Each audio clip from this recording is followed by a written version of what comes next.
Exactly 6 महीने boss. ठीक 6 महीने में नरेंद्र मोदी ने कैसे देश की पॉलिटिक्स में हालात बदल दिए, जज्बात बदल दिए, पूरा माहौल बदल दिया। आज उसकी ऐसी पावरफुल तस्वीरें आई हैं कि नरेंद्र मोदी से हल्का सा भी जो कनेक्ट रखने वाला व्यक्ति होगा ना, वो इन तस्वीरों को देखकर भावुक हो जाएगा। आज आपको एक एक तस्वीर दिखाऊंगा, मोदी पावर की ऐसी तस्वीरें जो विपक्ष को सोने नहीं देंगी, जो बरनौल की बिक्री बढ़ा देंगी। लेकिन सबसे पहले 2 तस्वीरें देखिए बॉस। 4 जून को जब नतीजे आए थे लोकसभा के, तो नरेंद्र मोदी ने उस दिन शाम को जब मंच पर पहुंचे थे तो उनके चेहरे की उदासी ने देशभक्तों को उदास कर दिया था। कई लोग मिलते थे तो कहते थे कि यार गजब ही कर दिया पब्लिक ने, नरेंद्र मोदी की सीटें घट कैसे सकती हैं, लोग घरों से निकले क्यों नहीं। लोगों से मोदी का वो भावुक चेहरा देखा नहीं जा रहा था, ये वाला 4 जून वाला। लेकिन हमने तब भी आपसे कहा था कि मोदी वो नेता हैं जो कमबैक में नहीं, तूफानी कमबैक में विश्वास करते हैं। और आज महाराष्ट्र में मुख्यमंत्री के शपथ ग्रहण कार्यक्रम में एक मंच सजा था जहां मोदी थे, लेकिन आज नरेंद्र मोदी का चेहरा चमक रहा था, दमक रहा था, चेहरे पर गजब की स्माइल थी, संतुष्टि का भाव था। आज का क्लियर मैसेज था कि Modi is back and Modi is back with a bang. पहले हरियाणा और फिर महाराष्ट्र, आप ये दोनों तस्वीरें देखिए बॉस। नरेंद्र मोदी से कनेक्ट रखने वाला आदमी इन तस्वीरों को देखकर भावुक हो जाएगा कि 4 जून को नरेंद्र मोदी का चेहरा कैसे उतरा हुआ था और कैसे 6 महीने में उन्होंने पूरी कहानी पलट दी और आज चेहरा चमक रहा था। आज से 6 महीने पहले कोई यह सोच भी नहीं सकता था कि बीजेपी महाराष्ट्र में इतिहास रच देगी। लेकिन यह नरेंद्र मोदी का जलवा है बॉस। जब जब उनके राजनीतिक प्रतिद्वंदी उन्हें खत्म बताने लगते हैं, मोदी का और विराट प्रदर्शन वहीं से शुरू होता है। और उनकी टीम में जो प्लेयर्स हैं वो भी कुछ कम नहीं। आज देवेंद्र फडणवीस के शपथ ग्रहण से ऐसी पावरफुल तस्वीरें आई हैं कि इंडी गठबंधन और उनके इकोसिस्टम को बरनौल खरीदना पड़ जाएगा, आग लगेगी उनमें। और आज की कहानी सिर्फ मोदी की ही नहीं बल्कि फडणवीस के कमबैक की भी है। जिस नेता को 5 साल पहले सिर्फ 80 घंटे के लिए सीएम की कुर्सी मिली थी, फिर उसे सीएम से डिप्टी सीएम बनना पड़ा, आज उसने सीएम के तौर पर फिर वापसी की।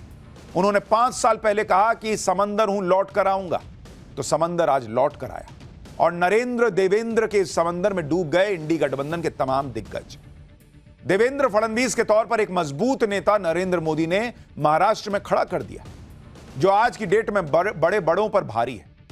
नरेंद्र मोदी और कांग्रेस के बीच सोच का फर्क ही यही है कि कांग्रेस गांधी परिवार से आगे बढ़ नहीं पाई, वहीं नरेंद्र मोदी ने कुछ ऐसा कर दिया जिसकी भनक भी कांग्रेस को नहीं है। आज इसी मंच पर मोदी का वो मेगा प्लान भी सामने आ गया जिसके बारे में ज्यादातर लोगों को नहीं पता। मोदी की भारत के लिए वो प्लानिंग जिसके बारे में आप सुनेंगे तो हैरान रह जाएंगे कि बहुत गजब की सोच रखते हैं मोदी। तो उस प्लान में योगी भी हैं, हिमंता भी हैं, फडणवीस भी हैं और कुछ लोग और भी हैं। आज पाठशाला में मोदी के अनसुने मेगा प्लान के बारे में भी आपको बताऊंगा। लेकिन पहले एक बार मुंबई में बीजेपी का वो शक्ति प्रदर्शन देख लीजिए जिसे देखकर आज राहुल गांधी शायद ही सो पाए।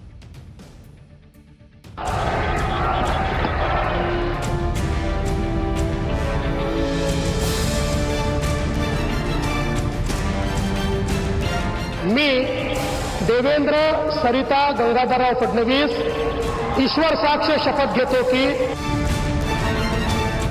मी एकनाथ गंगूबाई संभाजी शिंदे ईश्वर साक्ष शपथ घेतो की मी अजित आशाताई अनंतराव पवार गांभीर्यपूर्वक प्रतिज्ञा करतो की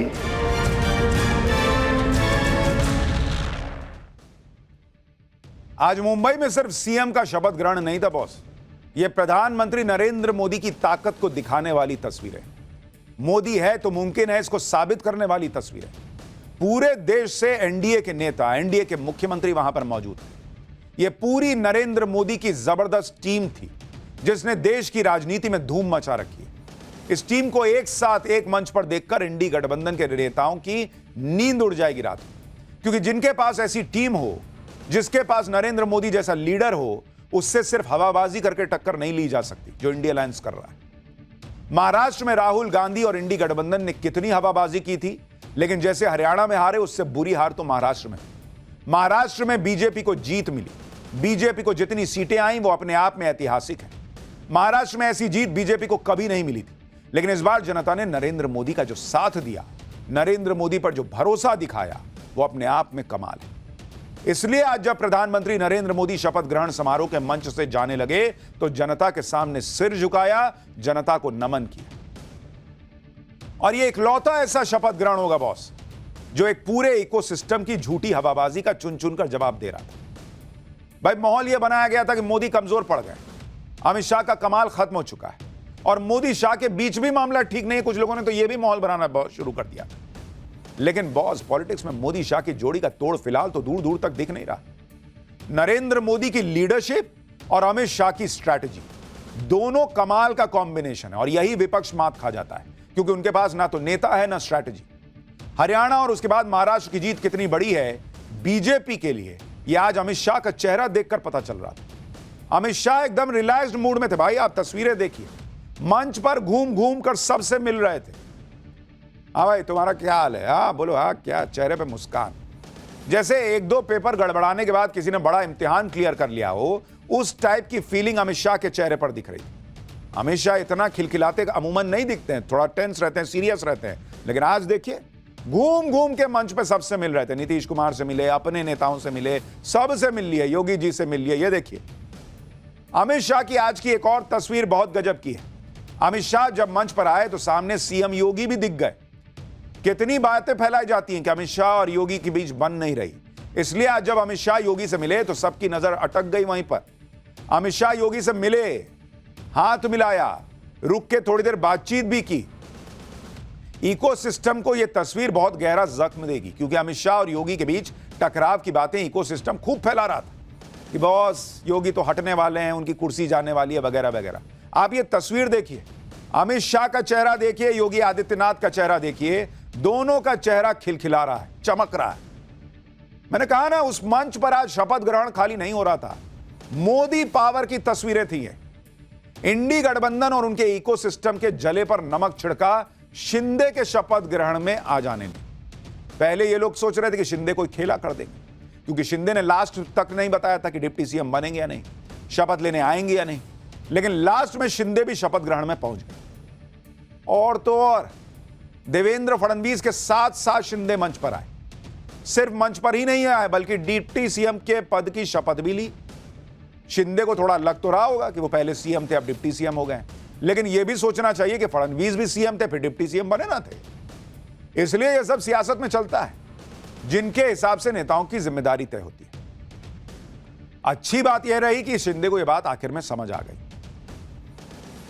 एकनाथ शिंदे ने आज शपथ लेने से पहले कुछ ऐसा भी किया जो किसी ने सोचा नहीं होगा। लोग सोच रहे थे कि मुंह फुला के आएंगे, एक तो हंसते हुए आए, नरेंद्र मोदी के सामने झुके, प्रणाम वणाम हुआ। उसके बाद राज्यपाल ने जब शपथ दिलाने की शुरुआत की तो एकनाथ शिंदे ने शपथ लेने से पहले पीएम मोदी अमित शाह का आभार जताया। भाई यूजुअली ऐसा थोड़ी होता है, लोग जाते हैं मैं फलाना अपना नाम ऐसा लेके शपथ लेना शुरू करते हैं। एकनाथ शिंदे ने पहले मोदी शाह का आशीर्वाद लिया, उनका आभार जताया, आशीर्वाद के लिए धन्यवाद किया, अपने गुरु बाला साहब ठाकरे, आनंद दीघे को श्रद्धांजलि भी दी। सुनिए एक बार। संभाजी शिंदे,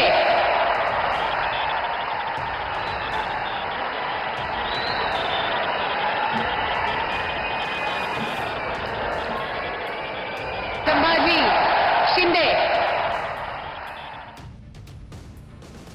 इसके बाद उन्होंने नरेंद्र मोदी और अमित शाह का मराठी में धन्यवाद किया, अपने गुरु को याद किया, तब जाके शपथ ग्रहण शुरू किया। यानी जो लोग कह रहे थे कि अरे पता नहीं अब शिंदे क्या करेंगे, सरकार कैसे चलेगी वगैरह वगैरह, अरे भैया वो तो शपथ लेने के पहले मोदी शाह का धन्यवाद कर रहे हैं। शिंदे के साथ अजीत पवार ने भी डिप्टी सीएम पद की शपथ ली। अजीत पवार इस मामले में लकी हैं कि वो टाइम पर इंडी गठबंधन से निकल आए। इसके लिए उन्होंने अपने चाचा शरद पवार से बहुत उलझना भी पड़ा। लोकसभा चुनाव में बड़ी मायूसी भी मिली, लेकिन अजीत पवार ने भी कमबैक किया और शरद पवार को एकदम से ऐसा साइड लगाया जहां से अब शरद पवार की राजनीति का दी एंड ही दिखता है। वैसे अजीत पवार ने आज एक रिकॉर्ड भी बना दिया, वो छठी बार डिप्टी सीएम बन गए। अजीत पवार ऐसे नेता हैं जो 2019 में फडणवीस की 80 घंटे की सरकार में डिप्टी सीएम बने, फिर उद्धव ठाकरे की सरकार में डिप्टी सीएम बने, फिर शिंदे की सरकार आई तो उसमें डिप्टी सीएम बने, अब फडणवीस फिर से सीएम बन गए हैं तो फिर अजीत पवार डिप्टी सीएम बन गए। उनका डिप्टी सीएम का चेयर बुक रहता है। राजनीति में ऐसे भाग्यशाली नेता कम ही होते हैं जिनके साथ डिप्टी सीएम की कुर्सी चिपकी रहती है। भाई आपने ये तो देख लिया कि शपथ ग्रहण पावरफुल रहा, नरेंद्र मोदी की पावरफुल तस्वीर आ गई, लेकिन इसके पीछे एक बड़ी कहानी है। आज शपथ ग्रहण के मंच से नरेंद्र मोदी का वो मेगा प्लान भी दिख गया जिसके बारे में किसी को भनक नहीं, जिसके बारे में सुनकर आप भी कहेंगे कि नरेंद्र मोदी तो गजब ही आदमी है बॉस, इतनी दूर की कौन सोच सकता है। और इस सोच की झलक आपको देवेंद्र फडणवीस के शपथ ग्रहण वाले मंच पर ही दिख जाएगी। लेकिन चूंकि उस तरह से आदमी सोचता नहीं है तो ध्यान नहीं जाता है। कांग्रेस की हालत यह है कि उनके पास गांधी परिवार के आगे की सोच ही नहीं। हार पर हार के बाद उनके पास राहुल गांधी का कोई विकल्प ही नहीं है। और यहां नरेंद्र मोदी पर मोदी तैयार करने की फैक्ट्री खोले बैठे हैं एक तरह से। आप इसको समझ पाएंगे इस बात से कि शिंदे के तमाम पैतरों के बाद नरेंद्र मोदी ने फडणवीस का नाम नहीं चेंज किया सीएम पद के लिए। और इस बात के बड़े मायने हैं। आपको याद होगा कि 2014 में देवेंद्र फडणवीस को पीएम मोदी ने तब महाराष्ट्र की कमान सौंपी थी जब महाराष्ट्र से बाहर लोग देवेंद्र फडणवीस का नाम जानते भी नहीं थे। लेकिन देवेंद्र फडणवीस ने 2014 से 2019 तक 5 साल का न सिर्फ कार्यकाल पूरा किया बल्कि काम करके नरेंद्र मोदी का ऐसा भरोसा जीता कि आज फिर से सीएम की कुर्सी पर बैठे। यानी मोदी ने महाराष्ट्र में एक नया लीडर खड़ा कर दिया जिसकी पहचान क्या है? डेवलपमेंट। जैसे नरेंद्र मोदी की होती थी गुजरात में डेवलपमेंट, वैसे पहचान फडणवीस बना रहे। और यह इकलौता उदाहरण नहीं है बॉस। मोदी एक पूरी मेगा प्लानिंग के तहत अपने नीचे लीडर्स की फौज खड़ी करते जा रहे हैं। अमूमन जो बढ़िया लीडर होता है वो वही करता है कि अपने नीचे लीडर की फौज खड़ी करता है ताकि एक के बाद एक नेता खड़े होते जाए। ऑफिस में लोग नहीं करते, अपने ही नीचे लोगों को काटते जाते हैं कि कोई आगे बढ़ ना जाए मुझसे, मेरे से ऊपर ना चला जाए। नरेंद्र मोदी इनसिक्योर नेता नहीं है।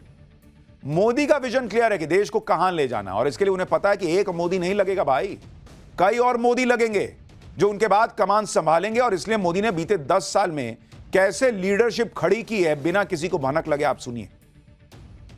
आप खुद देखिए, जहां कांग्रेस देश को एक नया नेता नहीं दे पाई, वहीं पीएम मोदी ने देश में नेताओं की कैसे फौज खड़ी शुरू कर दी थी 10 साल पहले से। भाई पहले योगी आदित्यनाथ को उत्तर प्रदेश का सीएम बनाया, तब योगी का नाम दूर दूर तक लिस्ट में नहीं था कि वो मुख्यमंत्री पद की शपथ लेंगे। सीएम योगी आज बीजेपी के बड़े नेताओं में शामिल है बॉस। जिस वक्त उनको मुख्यमंत्री की कुर्सी मिली थी तो लोगों ने कहा था कि किसको बना दिए, कौन योगी, कैसे चलाएंगे, कोई अनुभव नहीं है। यह नरेंद्र मोदी का विजन था कि बॉस योगी कर सकते हैं, और आज योगी मॉडल की चर्चा होती है। इसी तरह से असम में हिमंता बिस्वा शर्मा को कांग्रेस से लेकर आए। हिमंता बिस्वा शर्मा बीजेपी में थोड़ी थे, कांग्रेस से लाए। वो हिमंता बिस्वा शर्मा जो खुद किस्सा सुनाते हैं कि राहुल गांधी ने अपने कुत्ते वाला बिस्किट ऑफर कर दिया था। ये उनकी इज्जत थी कांग्रेस में, मोदी लेके आए कांग्रेस से, और आज की डेट में उन्हें धाकड़ सीएम की तरह पहचाना जाता है। बीजेपी के फायर ब्रांड नेता हैं। यह नरेंद्र मोदी की परख है कि कांग्रेस में भी कोई काबिल नेता दिखता है कि लाओ यहां लाओ। महाराष्ट्र में देवेंद्र फडणवीस को पहले मौका दिया, काम करके दिखाया, फिर मुख्यमंत्री बना दिया। इसी तरह से हरियाणा में नायब सिंह सैनी को सीएम बनाया, जिनको मुख्यमंत्री बनने से पहले बहुत कम लोग जानते थे, लेकिन देखिए सरकार रिपीट करवा दी, उनकी भी भूमिका रही। राजस्थान में भजनलाल शर्मा को सीएम बनाया, जो काफी समय से संगठन में काम कर रहे थे। मध्य प्रदेश में मोहन यादव को सीएम बनाया, जो पहले शिवराज सरकार में मंत्री थे। कोई सोच नहीं सकता था कि शिवराज सिंह चौहान वहां से हटेंगे इतनी प्रचंड जीत के बाद। बना दिया मोहन यादव। उत्तराखंड में पुष्कर सिंह धामी को सीएम बनाया, जो पीएम मोदी के विजन को लागू कर रहे हैं। यानी आप देख रहे हैं अपने पीछे वो एक एक करके नेताओं की फौज खड़ी कर रहे हैं, जिनके अंदर नरेंद्र मोदी के नेतृत्व में ट्रेनिंग लेकर मोदी बनने या मोदी के 20 नहीं 19 18 पहुंचने की भी काबिलियत। भाई नरेंद्र मोदी भी जब गुजरात में तो सीख ही रहे थे ना, आज जाकर इतना काम करके मोदी बने। इन लोगों को मौका ही नहीं मिलेगा, कौन बनेगा मोदी भाई? यही मोदी प्लान करके चल रहे हैं। खास बात यह है कि ये सभी नेता बहुत ज्यादा उम्र के नहीं है, यानी आने वाले समय में ये सभी नेता बीजेपी में बड़ा रोल निभा सकते हैं। नरेंद्र मोदी नए नेतृत्व को बढ़ाने, उन्हें मौका देने और नई लीडरशिप खड़ी करने में विश्वास करते हैं। आप सोचिए, बीजेपी में फौज खड़ी हो गई है, कांग्रेस को राहुल गांधी के अलावा कोई दिख ही नहीं रहा है। अच्छा, इसमें आप एक एक की क्वालिटी देखिए। जैसे देवेंद्र फडणवीस को महाराष्ट्र का सीएम बनाना कोई छोटी घटना नहीं है। इससे पता चलता है कि बीजेपी अपने नेताओं को एक बार फेल होने से किनारे नहीं कर देती। देवेंद्र फडणवीस 2014 में पहली बार महाराष्ट्र के सीएम बने, लेकिन 2019 में शिवसेना से बीजेपी का गठबंधन टूट गया। इसके बाद देवेंद्र फडणवीस ने अजीत पवार के साथ मिलकर आनंद फानन में शपथ ले ली। हालांकि बहुमत साबित नहीं कर पाने की वजह से 80 घंटे में सरकार गिर गई, फडणवीस को इस्तीफा देना पड़ गया। इस घटना के बाद कहा जाने लगा कि देवेंद्र फडणवीस का करियर तो खत्म हो जाएगा। इतना ही नहीं, 2024 के लोकसभा चुनाव में बीजेपी महाराष्ट्र में अच्छा प्रदर्शन भी नहीं कर पाई। इसके बाद तो यह मान लिया गया कि फडणवीस अब इससे उबर ही नहीं पाएंगे। लेकिन फडणवीस अलग ही मिट्टी के बने। आप देखिए कि लोकसभा चुनाव के बाद फडणवीस ने जमीन पर उतरकर जमकर मेहनत की, जो भी कमजोरियां थी उसे दूर किया, महायुति के नेताओं को फिर एकजुट किया, कार्यकर्ताओं के साथ लगातार मुलाकात करते रहे, कार्यकर्ताओं का मनोबल बढ़ाते रहे। फडणवीस ने बेहद आक्रामक अंदाज में प्रचार किया, हिंदुत्व का मुद्दा जमकर उठाया। आपको याद होगा कितना अग्रेसिवली भाषण देते थे। फडणवीस ने वोट जिहाद, घुसपैठियों के मुद्दे पर विरोधियों पर जमकर हमले किए। नतीजे आए तो बीजेपी को 132 सीटें मिली, जो बीजेपी का आज तक का सबसे अच्छा प्रदर्शन है। महायुति को महाराष्ट्र की 288 सीटों में से 230 सीटों वाली जीत हासिल हुई। महाराष्ट्र में महाविकास अघाड़ी सिर्फ 47 सीट पर सिमट कर रह गई। महाविकास अघाड़ी के दलों के पास नेता विपक्ष के लायक भी सीट नहीं बची। नतीजों के बाद देवेंद्र फडणवीस ने जीत का क्रेडिट खुद न लेते हुए कार्यकर्ताओं को दिया। यानी जिन देवेंद्र फडणवीस को महाराष्ट्र में विपक्ष नकार रहा था, सुप्रिया सुले जैसी नेता तो यहां तक कह रही थी कि अकेला देवेंद्र क्या कर लेगा, उसी देवेंद्र फडणवीस ने महाराष्ट्र में विपक्ष का सफाया कर दिया। इस लिहाज से देखें तो देवेंद्र फडणवीस का फिर से सीएम बनना बहुत बड़ी बात है। और नरेंद्र मोदी को उनमें यह क्वालिटी दिखी कि यह आदमी कर सकता है कमबैक, इसको दो मौका। यह है नरेंद्र मोदी की खासियत। पीएम मोदी नेताओं पर न सिर्फ भरोसा करते हैं, बल्कि मुश्किल समय में उनके साथ खड़े होते हैं, उनका हौसला बढ़ाते हैं। योगी आदित्यनाथ के साथ भी पीएम मोदी ने यही किया। योगी आदित्यनाथ को 2017 में उत्तर प्रदेश का सीएम बनाया गया, जबकि 2017 में बीजेपी के कई नेता सीएम बनने की तैयारी कर रहे थे। कुछ ने तो अचकन सिलवा ली थी कि शपथ ग्रहण के दिन यह पहनूंगा। सभी को छोड़कर पीएम मोदी ने योगी आदित्यनाथ पर भरोसा जताया था। कोई नहीं जानता था कि योगी क्या कर पाएंगे, सीएम रह पाएंगे नहीं। सांसद थे, सरकार चलाने का कोई अनुभव ही नहीं था। लेकिन नरेंद्र मोदी को कुछ दिखा। योगी आदित्यनाथ पीएम मोदी के भरोसे पर खरा भी उतरते रहे। 2019 के लोकसभा चुनाव में यूपी में बीजेपी को 62 सीटों पर जीत मिली। 2022 के विधानसभा चुनाव में योगी आदित्यनाथ ने फिर से बहुमत हासिल किया। योगी आदित्यनाथ के नेतृत्व में ही रामपुर जैसी सीट बीजेपी ने सपा से छीन ली। लेकिन 2024 के लोकसभा चुनाव में यूपी में बीजेपी का प्रदर्शन थोड़ा गड़बड़ाया। इसके बाद योगी आदित्यनाथ को लेकर चर्चाएं होने लगी कि बीजेपी योगी को हटा देगी। लेकिन पीएम मोदी ने फिर भी सीएम योगी पर भरोसा जताया, पीठ थपथपा के योगी का हौसला बढ़ाया। यूपी उपचुनाव में योगी आदित्यनाथ ने फिर से पीएम मोदी के भरोसे को सही साबित किया और 9 में से 7 सीटें जीत ली। यह होता है अपने नेता पर भरोसा करना, उन्हें आगे बढ़ाना और मुश्किल समय में साथ खड़े रहना। इसलिए मैंने कहा ना कि मोदी एक तरीके से चुपचाप साइलेंट मोड में अपने नीचे जूनियर मोदीज खड़े करते जा रहे हैं।